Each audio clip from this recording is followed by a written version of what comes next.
कि मैं इस मुकद्दस खानकाह की चारदीवारी के अंदर आज के इस पुरनूर महफिल में आप सब लोगों के सामने मुखातिब हूं।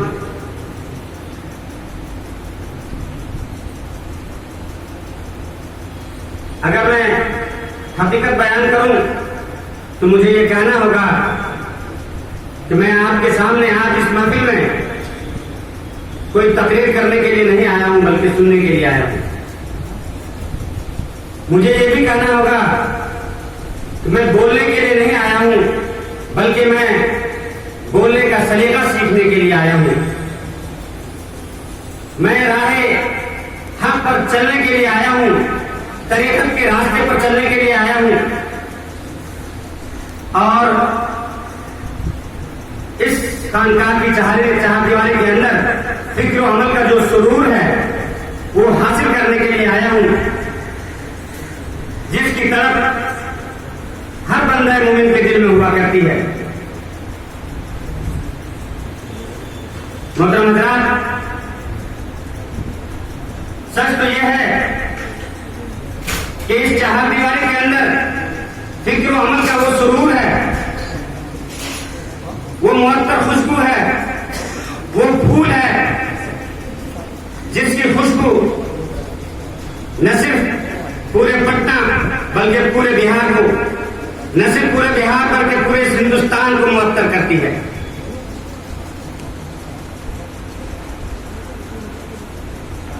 मैं अगर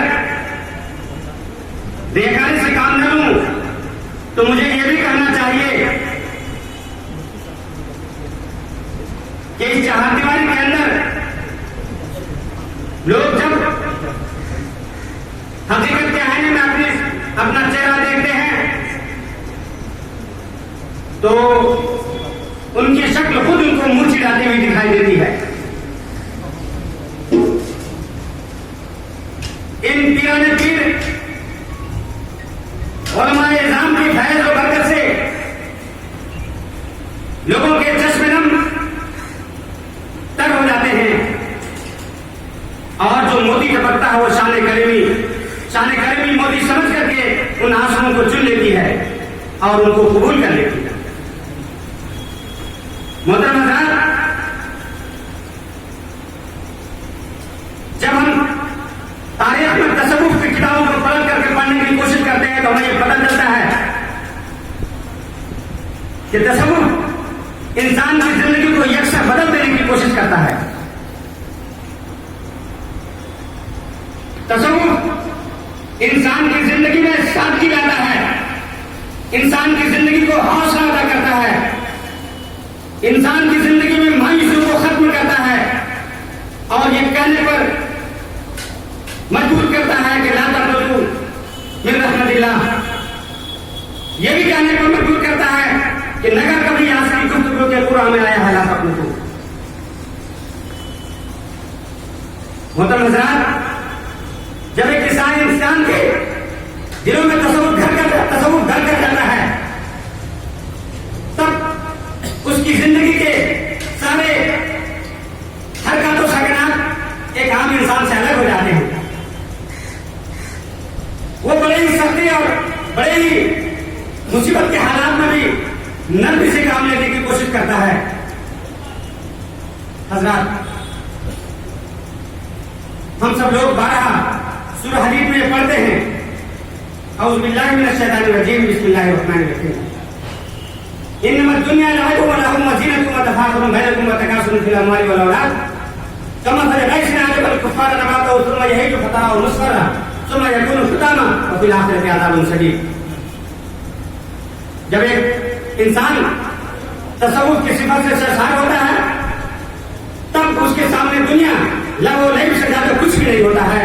और इसीलिए वो लहव लैब से दूर होकर के अपनी जिंदगी एक सूफी गुजारने की कोशिश करता है। जब एक सूफी इस दुनिया को अपनी नजरों से देखता है तो ये दुनिया ज़ीनतुन व तफ़ाख़ुरुन से ज्यादा कुछ भी नहीं नजर आता है और वो इसीलिए अपनी जिंदगी को दुनिया के झमेले से हटा करके एक कोने में सादगी के साथ अपनी जिंदगी गुजारने पर मजबूर होता है और उसी को पसंद करता है। जब वो और भी दुनिया को अपने सर की आंखों से, दिल की आंखों से देखने की कोशिश करता है तो दुनिया की जिंदगी उनको तकासुर वाले औलाद से ज्यादा कुछ भी नजर नहीं आता। तब वो अपने मानो सर को बिल्कुल ठुकरा करके अल्लाह के राह में अपनी जिंदगी को वक्त करने की कोशिश करता है। वो ये समझता है कि कमर वाले राइस में आजमल कुफार नवाता और फतरा और मुस्फरा की क्या हकीकत है। मेरे दोस्तों, मैंने तारीख की किताब में लेकिन यह भी पढ़ा है कि जब एक सूफी तसव्वुफ की सारी खूबियों से सरशार होकर के अपनी जिंदगी गुजारने की कोशिश करता है तो उनकी जिंदगी के रास्ते में बड़े ही मसाइल, बड़े ही आराम आते हैं, बड़ी तकलीफें आती हैं, उनको चैलेंजेस का सामना करना पड़ता है। लेकिन उनके सामने फले रब्बी का वज़्फ़ भी बड़ी आयत सामने होती है और उस पर वो अमल पैदा होकर के अपनी जिंदगी को गुजारते हुए गुस्सा नसीब होता है। मोहतरम हज़रात, कुरान में हमने यह भी पढ़ा है, या अय्युहल मुद्दस्सिर कुम फ़ांज़िर। अल्लाह तआला अपने कमली वाले नबी से फरमाता है कि कमली वाले नबी, ऐ मुस्तफा, तुम जागो। अगर तुम सोओगे तो शिर्क जागता रहेगा, अगर तुम सोओगे तो जुल्म अनालियां लगी रहेंगी, अगर तुम सो जाओगे तो फलसफाई वहदानियत बिखरती हुई नजर आएंगी। इसलिए तुम जागो और 360 मामूदाने बातिल के खिलाफ कमर बस्ता हो जाओ। और यही मिशन खानकाहों का भी रहा है, यही मिशन सूफिया किराम का भी रहा है और इसी मिशन के तहत अपनी जिंदगी गुजारते रहे हैं। लोग चाहे सूफियों पर, खानकाहों पर कितने भी कीचड़ उठा लें, लेकिन उनके जो मिशन होते हैं वो काबिल दीद होते हैं और वो अल्लाह की नजर में पसंदीदा होते हैं।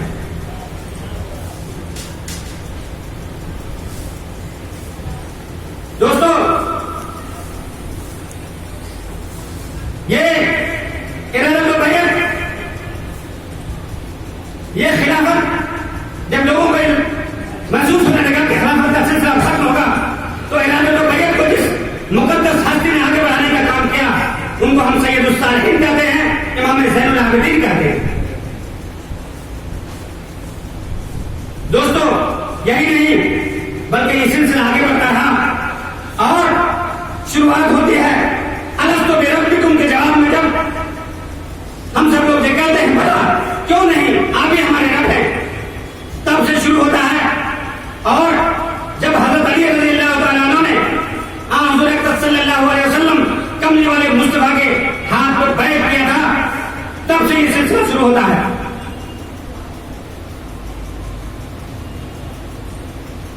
दोस्तों,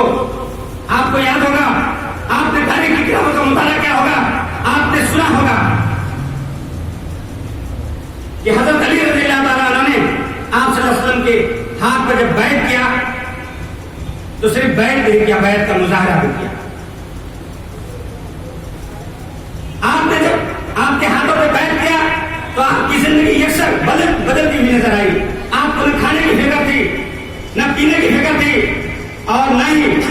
तलवार को उस नोक की फिक्र थी कि कब आपके सीने में चुभ जाएगी। आपको यह भी फिक्र नहीं थी कि आपकी लाश को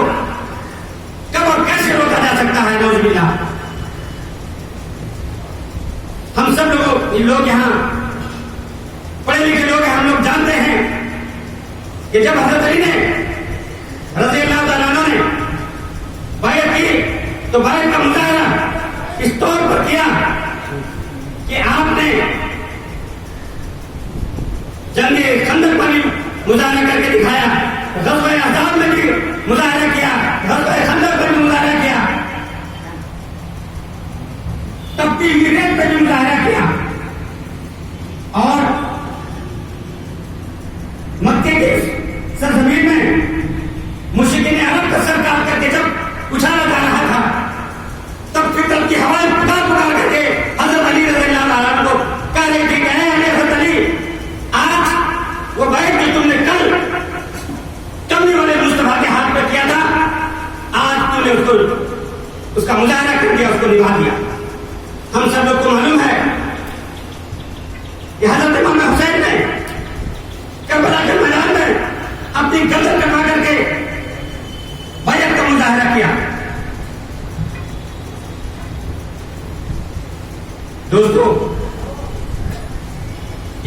लेकिन जब इससे भी हम आगे बढ़ते हैं तो हमको और आप सबको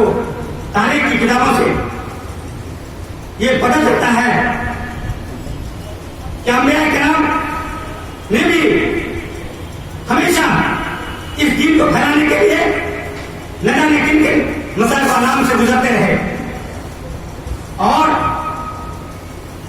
जब हम ये देखते हैं, तारीख का मुताला करते हैं, कि हमें अंदाजा होता है कि ख्वाजा गरीब नवाज रहमतुल्लाह अलैह कभी बुखारी की किताब खोलकर के बुखारी का दर्श नहीं किया करते थे, बल्कि वो अमलन चलते फिरते जीते जागते वो बुखारी खुद दर्श बुखारी थे, वो खुद चलते फिरते दीन बन गए,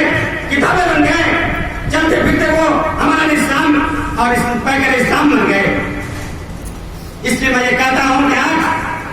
खानकाहों से सबक लेकर के, मुकद्दस खानकाहों से सबक लेकर के इन सूफिया किराम की खिदमत का अंदाजा करते हुए हमें और आपको भी ये इस बैत को अपने समाज पर नाफिज करना होगा, इस दीन और इस इस्लाम को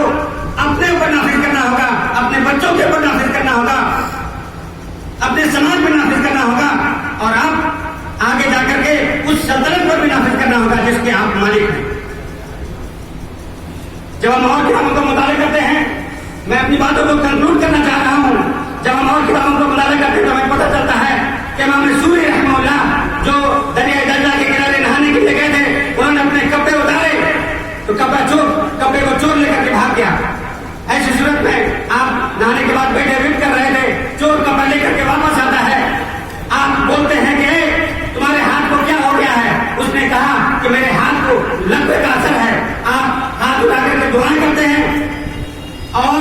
ये कहते हैं कि अल्लाह जिस तरह से इसने मेरे कपड़े को वापस किया, उसी तरह से तू इसके हाथ को अपने असली हालत में कर दे।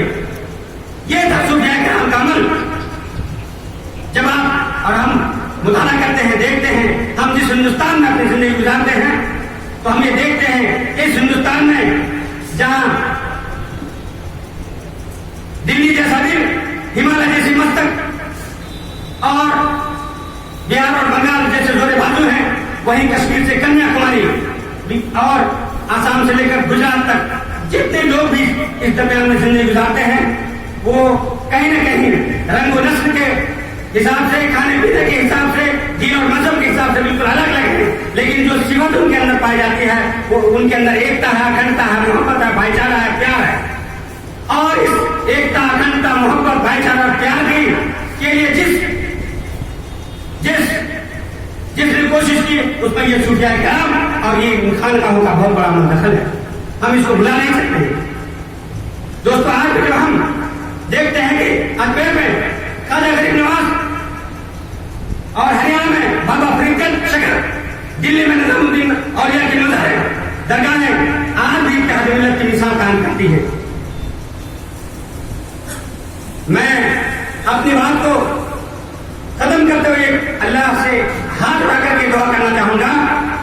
या इलाहुल आमीन, तो इन सूफिया किराम और इन खानकाहों के साथ मिल्लत के एक एक आदमी की हिफाजत फरमा और